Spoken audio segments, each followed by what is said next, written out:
Not yet. And maybe we shouldn't watch it. Okay.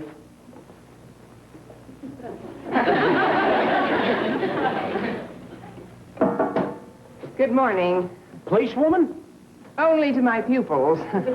I'm Miss Brooks of Madison High. I teach English. Tell her we got all we can use. Yeah, we don't want none, ma'am. Well, I don't want none neither, but it's a living. Look, I'd like to explain the reason for my visit, if I may. Of course you may. Boys here aren't used to company, that's all. Miss Brooks, this is Mr. Poole. How do you do? Delighted. And this is Mr. Fenwick. Chum, pull up a divan and squat. Thanks. You see, at the request of our principal, Mr. Conklin, I've temporarily assumed the duties of our registrar, Mrs. Townsend, who's ill. Oh, I see.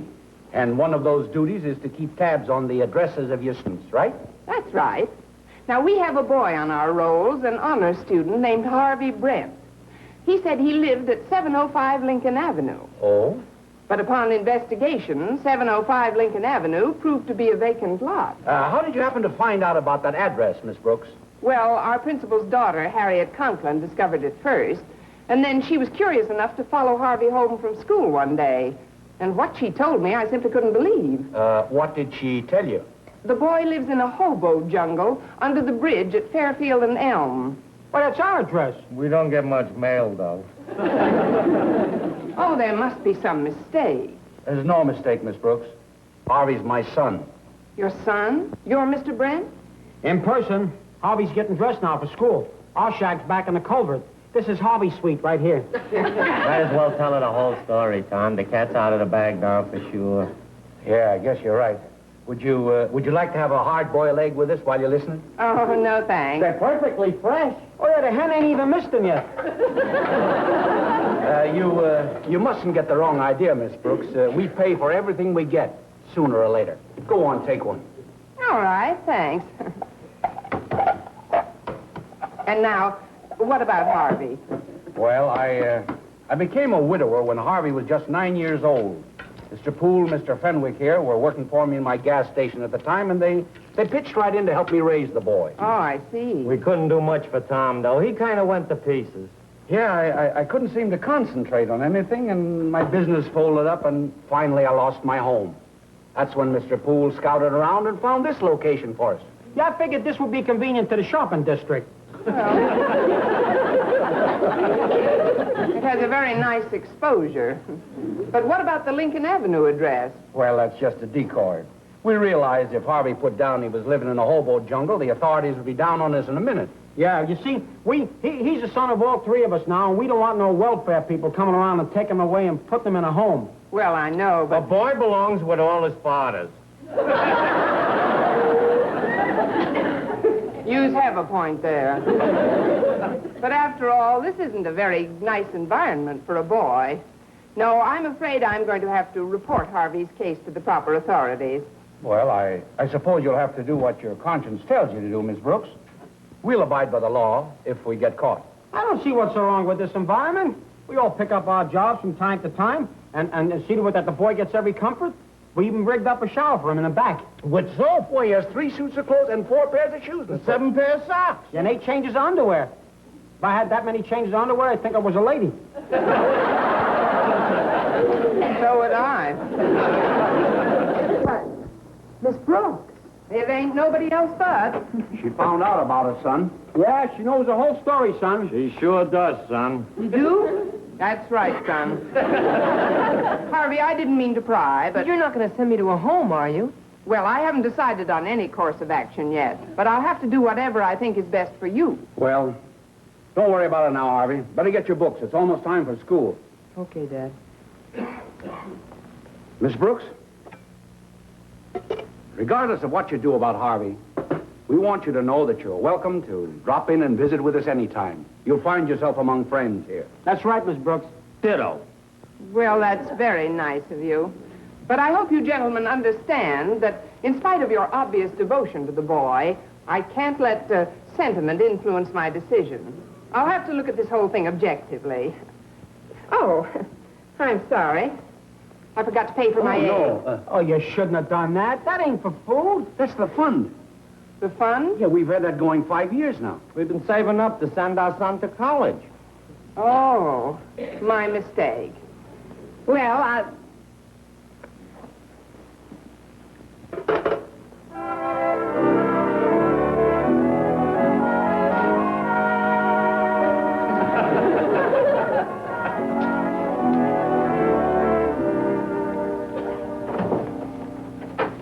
Good morning, Daddy. Yeah.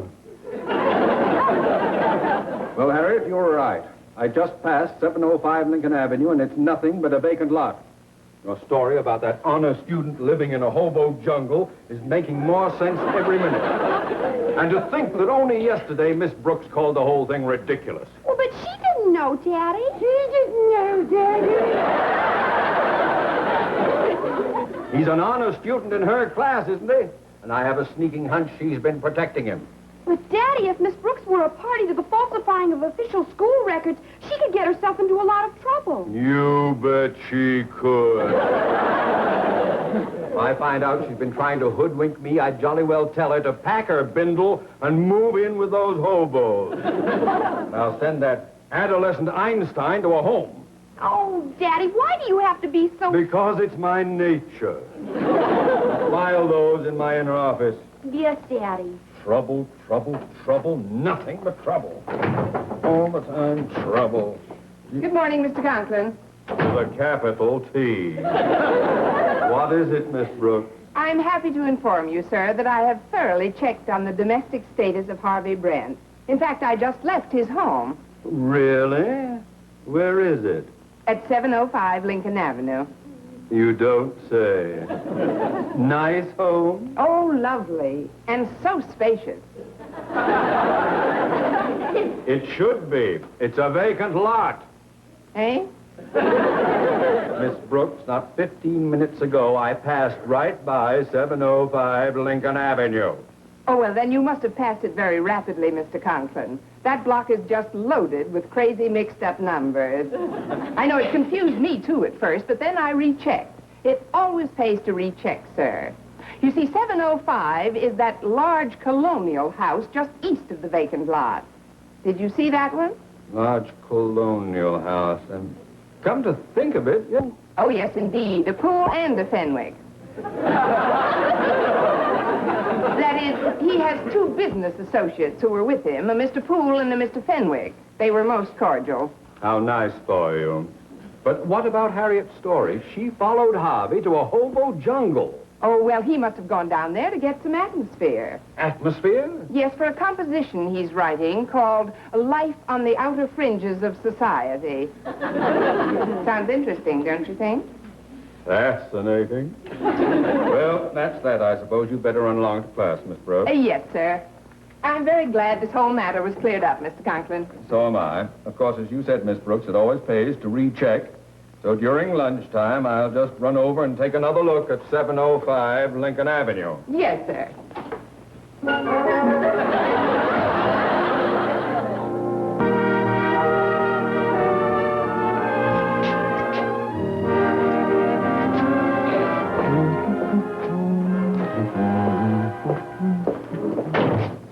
I'm back again, Mr. Boynton. So I see. And I'm happy to say you seem much more cheerful than you were before. Well, you contribute the rise in my spirits to two things. First, I've devised a solution to my little problem with Mr. Conklin. And second, I've just discovered it's my anniversary Your anniversary? of my arrival at Madison High. Congratulations, Miss Brooks. And what's the solution to the Harvey Brent problem? Well, I'll tell you in a minute when I solve a little problem with you. Mr. Boynton, I've been alone every night this week. I've begun to feel almost friendless. You didn't even bother to telephone. Oh, well, there's a very good reason for that, Miss Brooks. I haven't been home any night this week. I've been assembling some biological data at the lending library.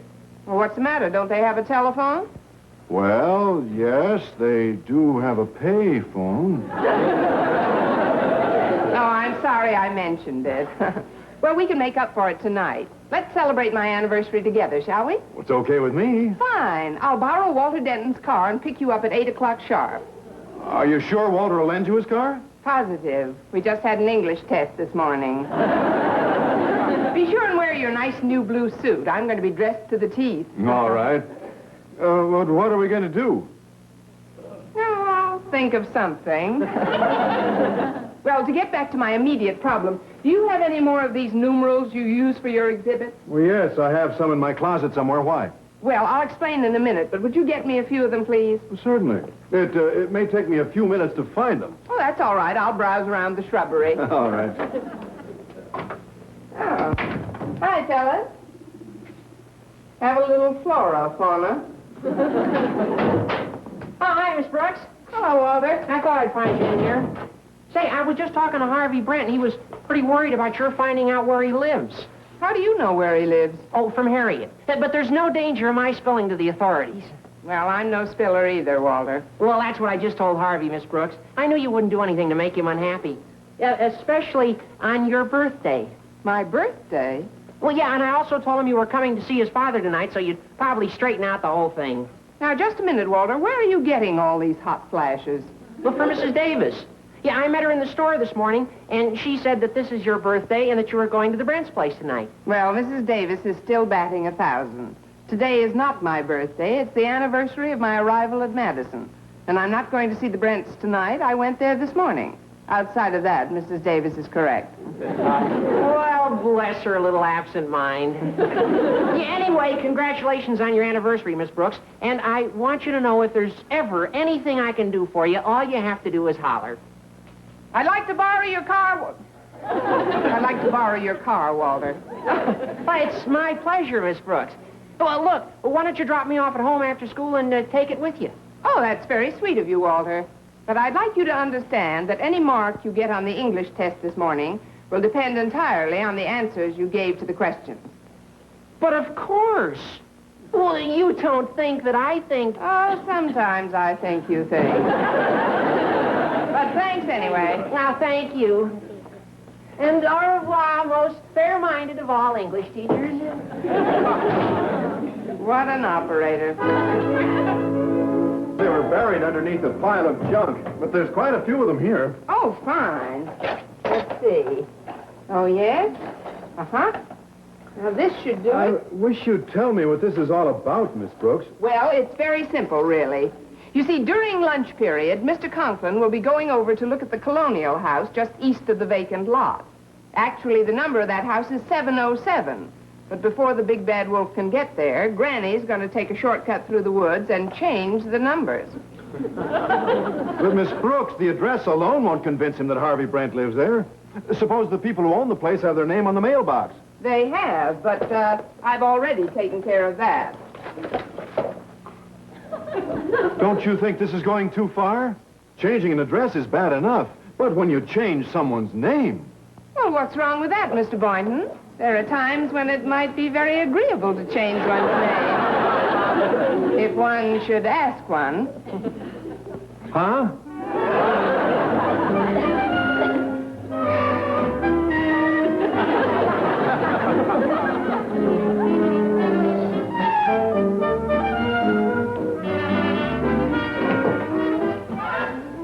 Oh, good afternoon, Mr. Conklin. You were right about that colonial house on Lincoln Avenue.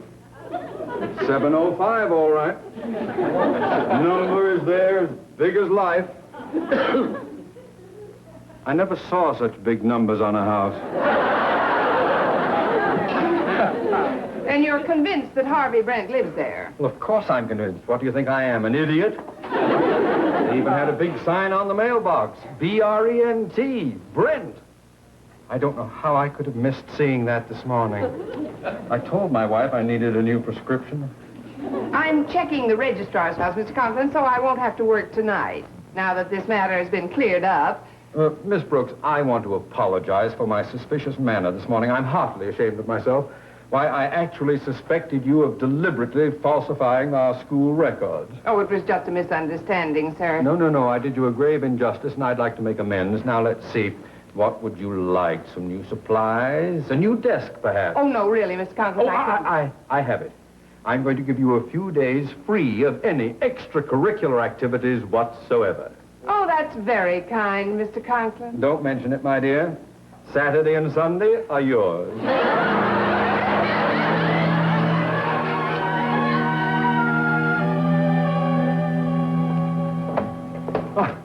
Well, we're right on time, Mrs. Davis. It's exactly 7:30. Connie is still getting dressed. Take your things off. Thanks. I'm so glad you could come to our little anniversary surprise party, Mr. Conklin. Well, Harriet's driving Mrs. Conklin up to see her mother, and rather than spend the evening alone, I figured any port in a storm. You always say the nicest things. I knew we had to celebrate something tonight. At first, I thought it was her birthday, but luckily I remembered in time. Good for you, Mrs. Davis. Now, quickly, you two, into the kitchen. You can help carry the punch bowl in when the coast is clear. Very well, we'll do that. Let's hurry. We don't want her to know we're in the house.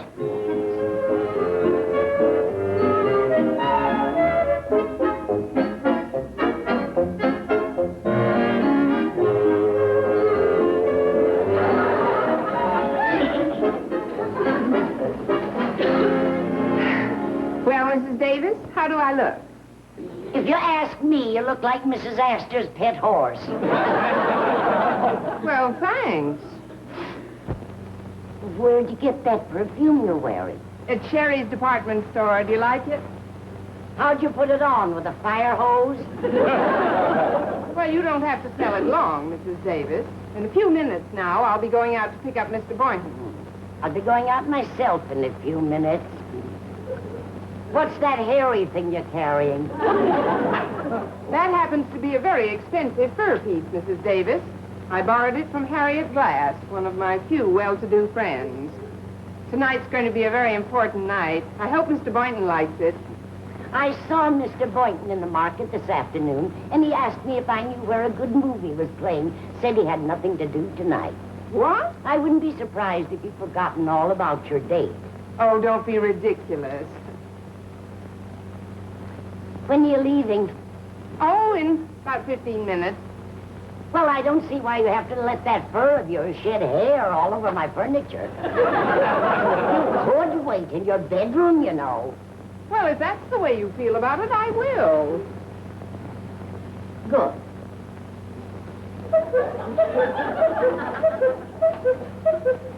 8 o'clock?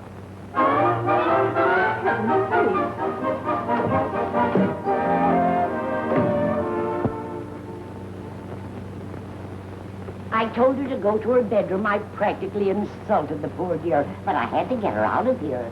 Well, she'll be all the more surprised when she comes in. Yes, well, I'll pour the punch.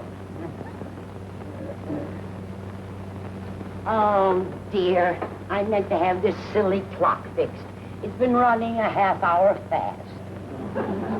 I'm glad you were both so prompt. Oh, I wouldn't have missed it for the world. I only hope Mr. Jackson isn't too disappointed. Mr. Jackson? He's from the lending library. He's delivering some books to my place tonight. But I left him a note. Well, shall we get ready? Yes. We'll all raise our glasses, and the minute she walks out, we'll sing Happy Anniversary. All right, let's make it snappy. I'm thirsty.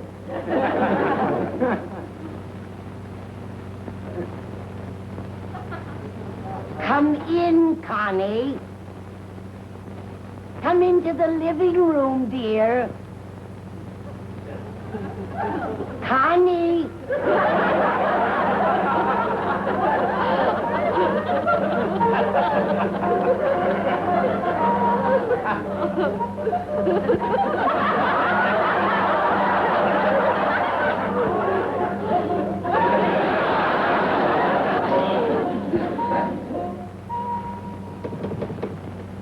Mr. Boynton?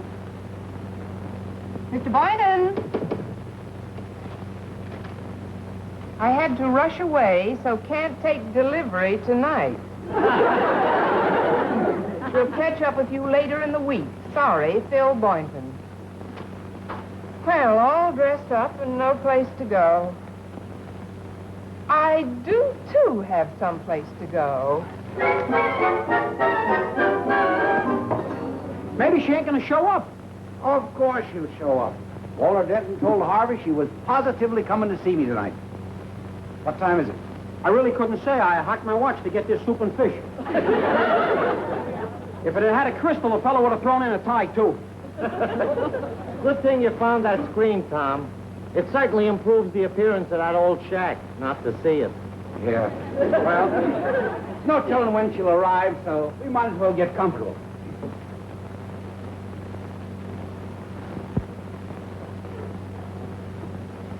Good evening. Miss Brooks. Welcome to our humble pagoda.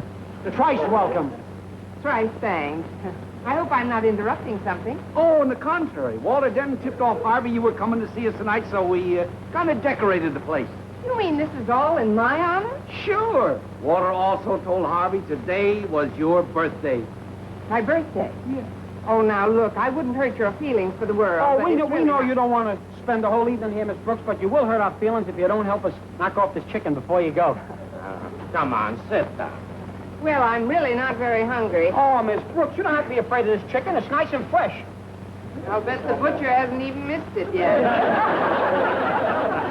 This one we paid for. We borrowed the money out of the college fund. Oh, for heaven's sakes, pipe down, Melvin.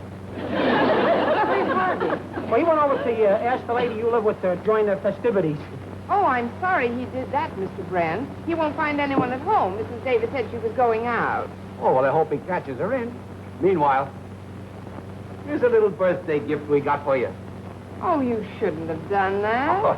It really isn't much, Miss Brooks. Just a little token of affection. You know, I have a hunch this is going to be the nicest birthday I'll have this year. I mean, I've ever had. Go on, open it. Now? All right.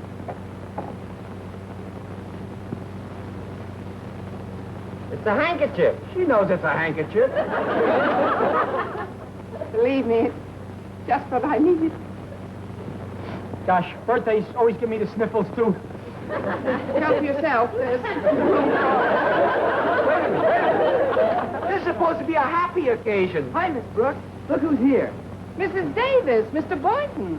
Well, happy to know you folks. I'm Tom Brent. This is Mr. Fenwick, Mr. Poole. How do you do? Pleased to meet you. Tom. Would you excuse us, Miss Brooks? We have something to do while you chat with your friends. Well, we have plenty to chat about. You double-crossed us, you naughty girl. I double-crossed you. Certainly. Mrs. Davis rigged up a surprise party at home for you with Mr. Conklin and me. Unfortunately, Mr. Conklin decided to go to a movie just after you disappeared. What's unfortunate about that? I still don't get it, though. It's simple. Mr. Conklin and I went into the kitchen to get punch bowls. And then I purposely acted mean to you, Connie, so you'd go to your room until we were ready. But by the time we were ready, you'd flown the coop. You mean you went to all this trouble just to surprise me? I can't think of anyone who deserves it more. We haven't known her as long as you folks have, but that's the way we feel, too. Well, if I tried to tell you how I felt, I'd... Better use your birthday present, Miss Brooks. Birthday present? Birthday present? Birthday present, birthday present. Look, I don't know how to say this, but you've made me the happiest girl in the world. I don't often feel like... We didn't know.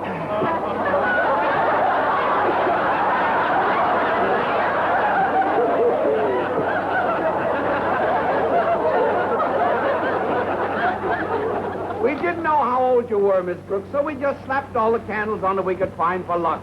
Well, like I was saying, you've made me the happiest 87-year-old girl in the world. Your new friends are certainly nice people, Connie. Yes, they are. Wasn't it cute the way they all went in to tuck Harvey in bed? Yes, it's a wonderful relationship they have. But I'm still worried, Miss Brooks. Suppose Mr. Conklin decides to recheck that colonial home you said was 705 Lincoln Avenue. Oh, I've already covered that angle, Mr. Boynton. We'll just say that Mr. Brent moved the house down here.